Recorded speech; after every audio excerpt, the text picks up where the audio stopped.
My name is Diane Matyas, and I'm the Vice President of the Staten Island Museum's Exhibitions and Programming Department.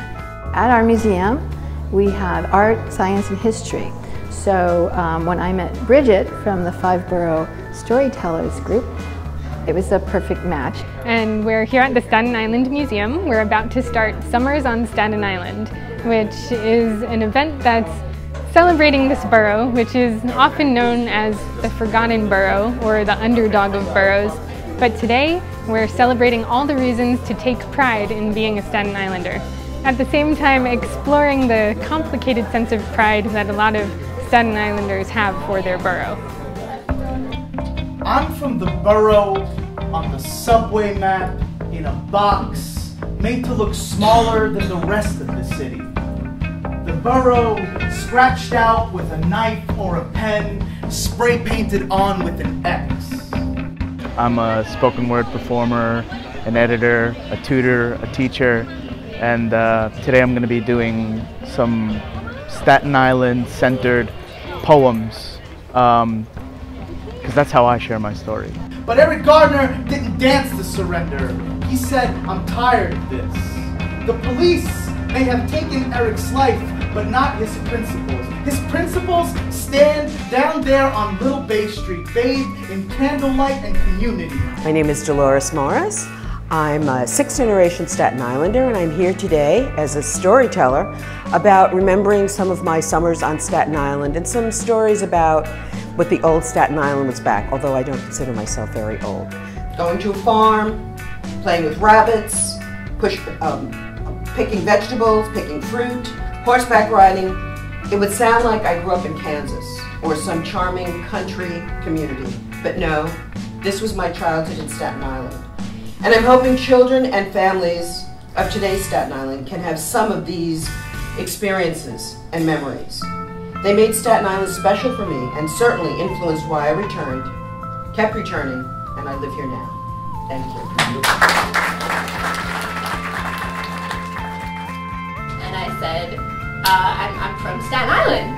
It was like, wait, are you like, you're actually like, you're from Staten Island? Like, you live there? Yeah, I was like born and raised like my whole life. Oh, okay, so, wait, so where are you from again? I'm going to be talking a little bit about the cultural elements within Staten Island, both the ways in which diversity exists on a large scale, but also how there's a lot of divide within our community. And so I call it my landfill of culture. My landfill where I can sit and breathe and be a part of you and a part of me in these streets. And it's pretty sweet. Before I begin, I want to take a Staten Island selfie. So my story is my experience about the son of Sam and the blackout of '77 and what it was like being in 7th grade in '77 on Staten Island. Can you say that 7 times? There was the son of Sam, and he was going around and he was killing predominantly girls. And this Volkswagen keeps circling Purcell Street, and he's slowing down. So the Volkswagen comes around, all of a sudden it stops in front of my house, and the guy gets out. And I run up and says, no, please don't shoot me! And I close the door.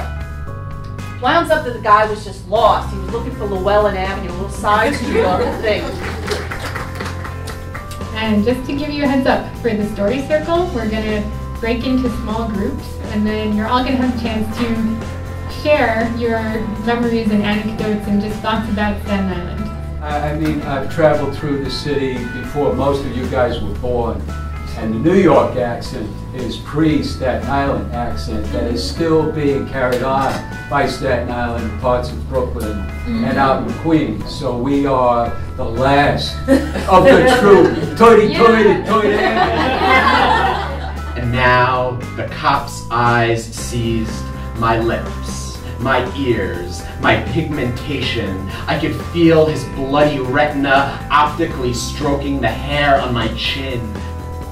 That went from seeing cops as inevitable batons and jackboots at protests and harassment on the street, comrades in trying to heal a community.